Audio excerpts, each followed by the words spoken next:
Nah, tepat ketika Lismart dan juga Lapis Fulgor sekarang sedang berbicara, maka tanpa menunggu lama, Lucia yang sekarang sudah tidak sabaran untuk dapat bertarung, maka dia pun langsung mengeluarkan teknik sihir serangan pertamanya tepat menuju ke arah depan mereka sesuai dengan penjelasan dari Lapis barusan.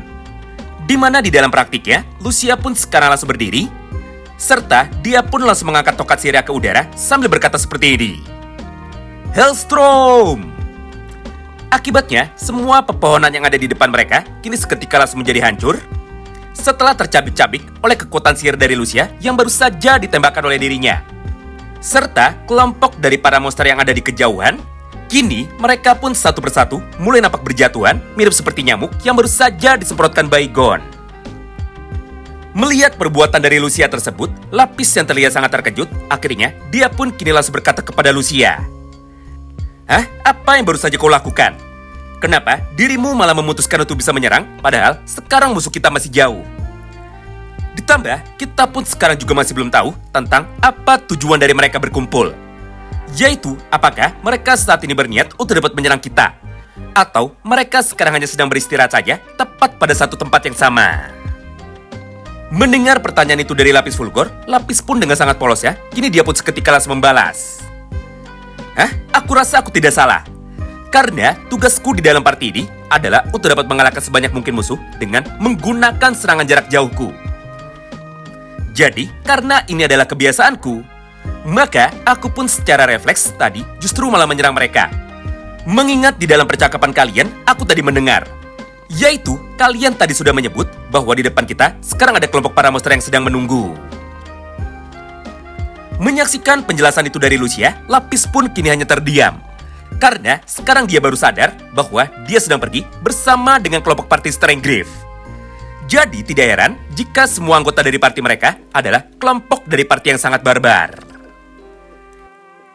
Tidak hanya itu, karena setelah melihat dari kejauhan bahwa ada beberapa ekor monster yang sekarang mencoba untuk dapat bisa berlari, maka di saat yang bersamaan ini, Lucia pun kini seketika langsung berdiri lagi.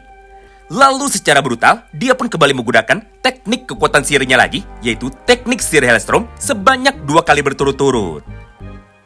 Akibatnya, pohon di hutan ini sekarang menjadi semakin hancur. Serta tubuh dari monster yang awalnya sudah terluka dan juga sudah berjatuhan di tanah, sekarang justru malah menjadi semakin tercabik-cabik hingga menjadi potongan-potongan kecil. Menyaksikan perbuatan itu dari Lucia, Anthem pun kini segera bergerak. Di mana di dalam praktiknya, Anthem pun otomatis sekarang langsung berlari dengan kecepatan penuhnya demi dapat mengejar sisa dari para monster yang sekarang kebetulan sudah mencoba untuk bisa kabur. Hal yang sama pun sekarang dilakukan juga oleh Lismart, Tino, dan juga Elizabeth. Di mana setelah kekuatan sihir dari Lucia sekarang sudah berhenti ditembakkan, maka mereka bertiga pun kini langsung mencoba untuk dapat bisa menyusul Anthem Smart demi bisa mengalahkan para monster yang kabur. Melihat kejadian itu di depan matanya, Lapis pun tentu saja sekarang tidak mau kalah. Hingga tanpa menunggu lama, Lapis dan juga Cruz kini seketika langsung turun dari atas kereta kudanya. Lalu, sambil memberikan perintah kepada semua anggotanya, maka party dari Starlight kini langsung memutuskan untuk dapat bisa menyerang dengan menggunakan kekuatan sihir mereka dari jarak yang sangat jauh menuju ke arah beberapa monster yang datang untuk dapat bisa menyerang kereta kuda mereka. Karena pada dasarnya, jalannya pertarungan sesungguhnya atau jalannya pertarungan ronde pertama antara party dari Raja Iblis melawan kelompok dari klan First Step kini akhirnya seketika langsung dimulai. Di satu sisi, Cruz pun tanpa pikir panjang kini langsung menembakkan teknik sihir anginnya itu tepat menuju ke arah tubuh dari para monster. Sehingga dengan kekuatan serangannya barusan, maka monster yang sekarang mencoba untuk menyerang mereka kini akhirnya langsung menjadi terpental menuju ke arah yang berlawanan. Di sisi lain, Lapis dan juga beberapa orang anak buahnya sekarang langsung menggunakan teknik sihir elemen petirnya dalam kekuatan penuh. Dengan niat untuk bisa menghancurkan tubuh dari para monster yang sebelumnya sudah terpental akibat terkena sihir dari Cruz Sergeant supaya monster itu sekarang bisa dibunuh.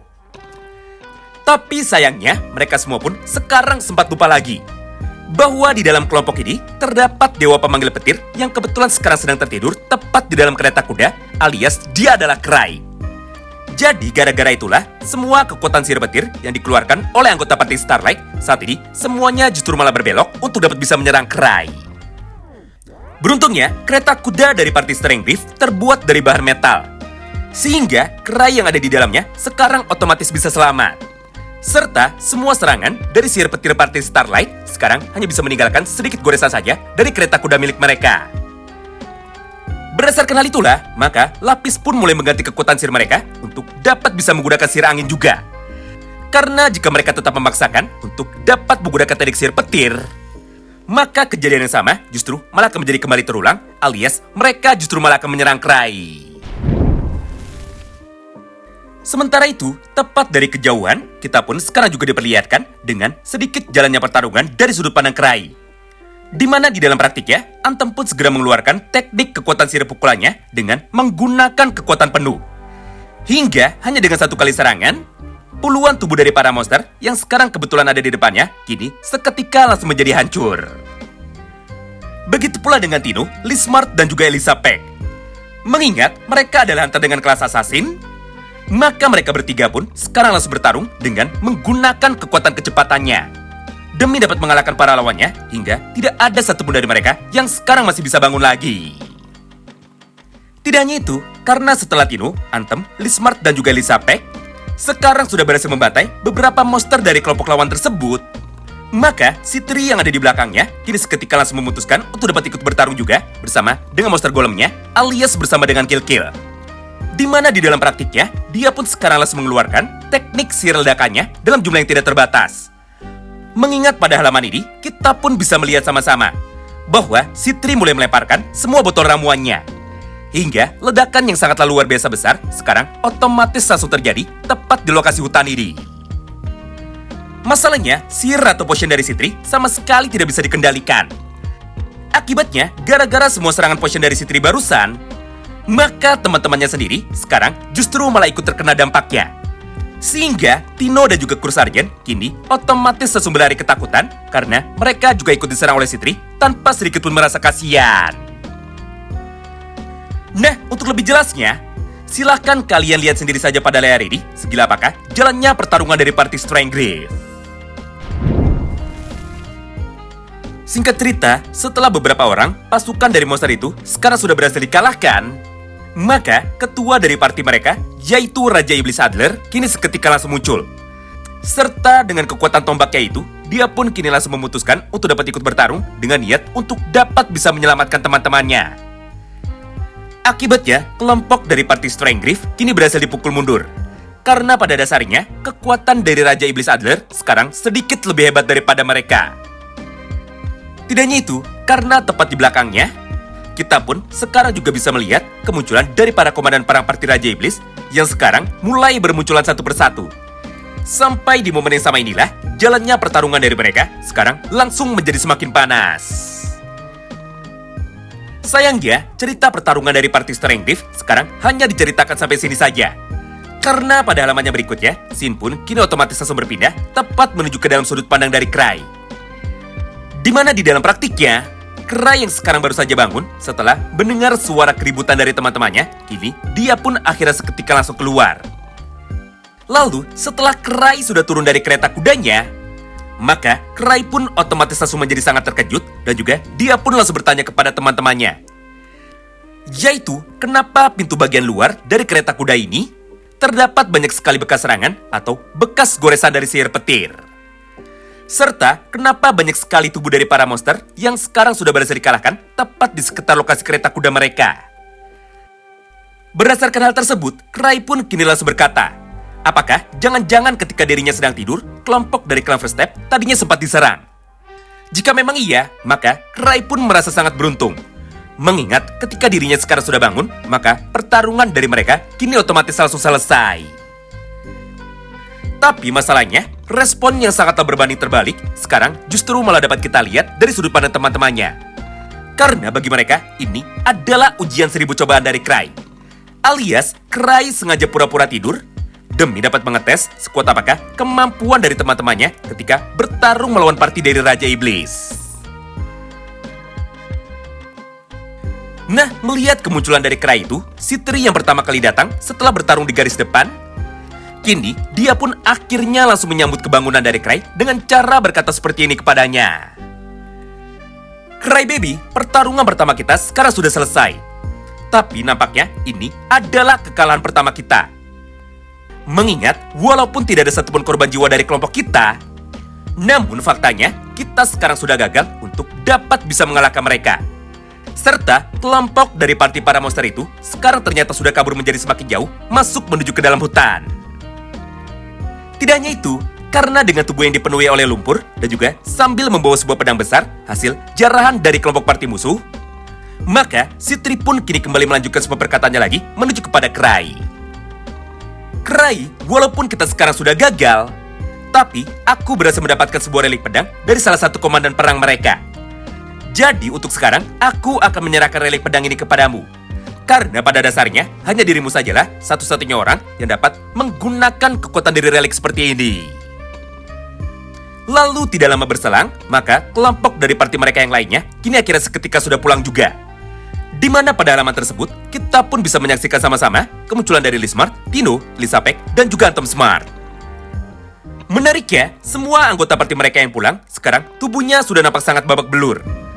Bahkan, armor dari Atom Smart yang terkenal sangatlah luar biasa tebal, sekarang juga nampak sudah kotor akibat terkena serangan dari para lawannya. Begitu pula dengan Lee Smart. Karena pada halaman ini, Lee Smart pun langsung nampak marah-marah kepada dirinya sendiri sambil berkata seperti ini di hadapan Cry.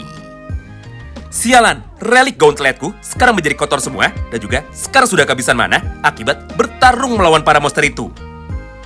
Maafkan aku Cry karena aku sudah gagal. Mengingat lawan dari kita sekarang ternyata adalah musuh alamiku. Yaitu mereka adalah kelompok monster dengan tipe serangga.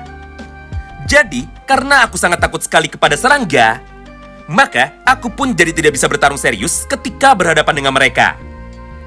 Ditambah, mereka pun juga memiliki seorang pendekar pedang. Yang artinya, andaikan saja ada Luke di sini, maka jalannya pertarungan kita pasti akan jauh lebih mudah.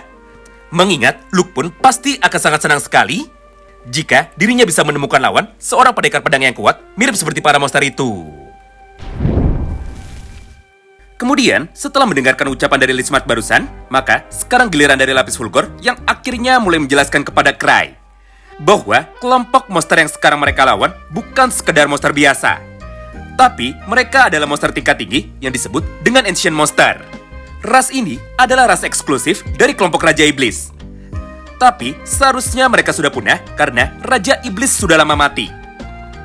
Jadi, jika sekarang kita bisa melihat mereka dengan menggunakan mata kepala kita sendiri, maka artinya, rumor tentang kebangkitan Raja Iblis yang baru sekarang adalah sebuah kenyataan. Alias, rumor dari party Adler yang mengaku bahwa dirinya adalah seorang Raja Iblis itu adalah rumor yang benar. Jika begini, maka sudah jelas jalannya pertarungan kita sekarang akan menjadi semakin sulit. Mengingat bertarung melawan party mereka ternyata lebih sulit daripada yang kita bayangkan. Apalagi, semua serangan teknik sihir kami sekarang tidak ada satupun yang mempan. Serta yang bisa dibunuh oleh Lucia dan juga kami hanyalah monster level rendahnya saja. Sedangkan para komandan perangnya sekarang tidak ada satupun yang terbunuh. Mendengar semua ucapan itu dari Lapis Fulgor, Cry pun sekarang hanya tersenyum. Karena menurutnya musuh paling mengerikan sebenarnya adalah Ratu Zero. Jadi setelah bertarung melawan Ratu Zero kemarin, Cry pun sama sekali tidak memiliki rasa takut lagi. Berdasarkan hal tersebut, Cry pun kini akhirnya langsung memutuskan untuk dapat berjalan paling depan sambil berkata seperti ini kepada teman-temannya. Dengar, mereka bukan apa-apa. Jadi untuk sekarang, aku akan berjalan dengan menaiki relik mimikku ini. Karena dengan begini, jika mereka datang menyerang lagi, maka akulah yang akan berdiri paling depan untuk dapat bisa mengalahkan mereka. Menyaksikan ucapan tersebut dari Cry, Lucia dan juga kru Sargent sekarang langsung protes menuju kepada Cry dengan cara berkata seperti ini kepadanya. Nisan, kenapa dirimu sekarang merasa sangat arogan? Atau kenapa dirimu merasa sangat sombong? Padahal di dalam pertarungan tadi, kau ini hanya tidur saja. Jadi, bagaimana dirimu bisa tahu bahwa semuanya akan baik-baik saja? Hal yang sama pun sekarang dikatakan juga oleh kru Sargent. Dengar itu manusia lemah, Lucia benar bahwa kau ini tidak berguna. Berdasarkan hal itu, maka lebih baik kita sekarang putar arah dan juga kembali ke ibu kota untuk dapat bisa melaporkan kejadian ini kepada Garp.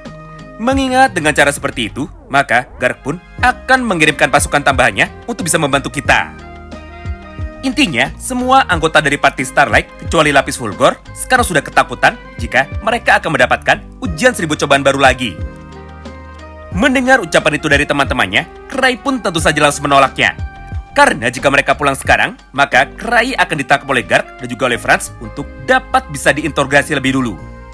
Jadi daripada dimarahi oleh mereka, maka Cry pun sekarang sudah membulatkan tekadnya untuk tetap bisa melanjutkan perjalanan ini, tidak peduli apapun yang terjadi. Oleh karena itu, untuk bisa meyakinkan teman-temannya bahwa ujian 1000 cobaan dari Cry tidaklah sesulit yang dibayangkan oleh mereka, maka Cry pun sekarang langsung mengeluarkan sebuah relik tipe rantai dengan nama Crime Parade.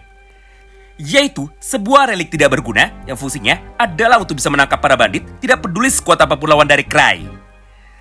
Jadi menurut Cry, dengan menggunakan kekuatan dari reliknya ini, maka bandit pun pasti akan bisa dikalahkannya hanya dengan menggunakan satu kali serangan atau one hit KO saja.